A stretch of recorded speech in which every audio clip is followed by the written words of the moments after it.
Olá, queridos, graça e paz, o Senhor Jesus, bom dia. Aqui quem fala é o pastor Tião. Eu quero compartilhar uma palavra do Senhor ao seu coração nessa manhã. Tem um texto na palavra do Senhor que está lá no primeiro livro de Samuel, no capítulo 30, do versículo 3 até o 6, que vai falar que quando Davi e os seus homens, eles chegam a Ziclag, eles encontram a cidade totalmente destruída pelo fogo. E eles viram que as suas mulheres, os seus filhos e as suas filhas tinham sido levados como prisioneiros.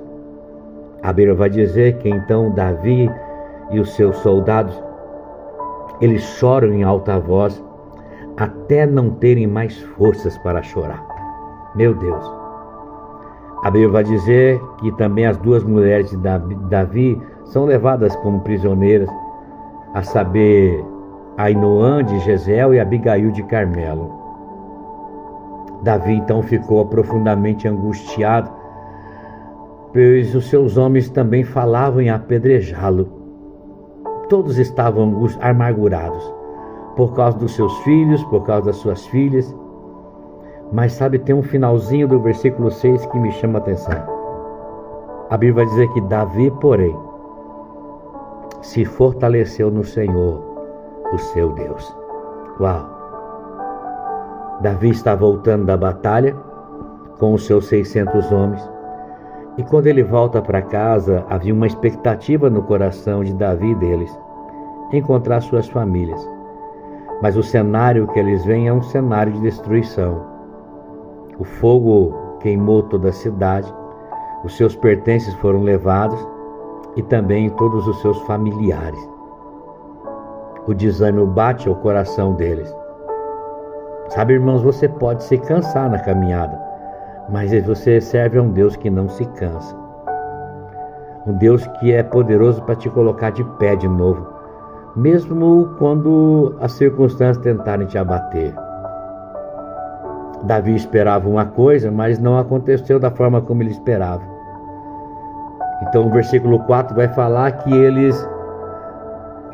tanto Davi como os seus soldados, eles choraram em alta voz até não terem mais forças para chorar. Meu Deus! Irmãos, Deus entende o seu povo, Deus sabe a dor de cada um. Só que é interessante que Deus não cessou o choro deles. E por que Deus não cessou? Porque fazia parte do processo, fazia parte do trabalhar de Deus, fazia parte do aperfeiçoamento de Deus na vida deles, assim como é nas nossas vidas. Sabe, queridos, quando você não tem mais força, quando você não tem mais recursos próprios, é exatamente nesse momento que Deus começa a agir. Quando a angústia, ela entra dentro do coração daqueles homens, então eles começam a atacar e a apedrejar quem eles mais amavam. Eles começam a querer apedrejar a Davi. E não é diferente em nossas vidas. Quando nós passamos por lutas, adversidades, a tendência é nos levar a atacar quem nós mais amamos. Enquanto a angústia toma conta de você, querido, você não consegue ter força, você não consegue ter equilíbrio. Então nessa manhã, repreenda do teu coração toda a angústia da sua vida. Faça como o salmista diz: ó minha alma, porque está abatida, porque te perturbas dentro de mim. Espera em Deus, pois eu louvarei a Ele. Uau! Queridos, Deus hoje Ele quer tirar toda a angústia da sua alma, toda a angústia da sua casa. A angústia levou esses homens a uma amargura, porque eles perderam seus familiares, eles perderam seus bens. Por mais que tenham motivos, o Senhor deseja que nós levantamos, não ficamos prostrados diante de toda essa situação. Davi chorou, Davi viveu a sua tristeza, mas ele decidiu se fortalecer no Senhor, se reanimar no Senhor. Queridos, esse ano de 2025 é o teu ano. Acredite nisso, confie nisso. É o ano que Deus vai trabalhar na sua vida de uma forma sobrenatural. A tua situação atual é só parte do seu caminho, não é o seu destino. Você não é esse momento adverso. Esse não é o seu destino. O seu destino é um destino de provisão, é um destino de socorro, é um destino de restituição de Deus sobre a sua vida. Ele chorou muito, mas ele enxugou as suas lágrimas. É interessante que o versículo 7 vai dizer que ele diz assim: traz para mim a estola sacerdotal. A estola representava a presença de Deus. A estola sacerdotal. Ele não pediu mais um lenço para continuar chorando, não. Mas ele foi consultar o Senhor. Ele foi buscar estratégia no Senhor. Sabe, irmãos, nesse início de ano, muito crente fica preguiçoso para buscar o Senhor.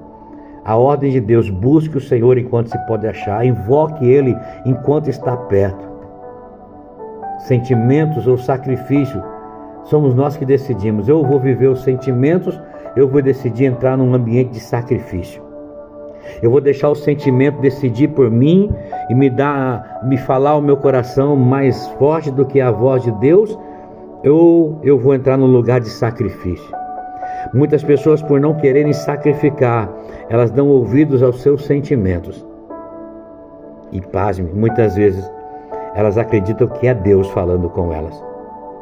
O sacrifício, meu irmão, minha irmã, te leva à obra da cruz, mas o sofrimento te leva à murmuração. O sacrifício sempre vai trazer colheitas. Davi pergunta ao Senhor: eu devo perseguir? Eu vou alcançar? E Deus diz: persegue, porque certamente você vai alcançar e você vai libertar todos os prisioneiros. A Bíblia diz que Davi recuperou tudo o que os amalequitas tinham levado, incluindo as suas famílias, suas mulheres, seus filhos, suas filhas. Nada faltou, nada. Davi recuperou tudo. Eu quero deixar essa palavra ao teu coração. Há um tempo de restituição, há um tempo de restauração vindo sobre a sua vida. 2025, o Senhor está pronto para fazer coisas extraordinárias em nosso meio. Que o Senhor te abençoe nessa manhã e te guarde. Que o Senhor faça resplandecer o seu rosto sobre ti e te conceda a graça. Que o Senhor volte para ti o seu rosto e te dê a paz, queridos.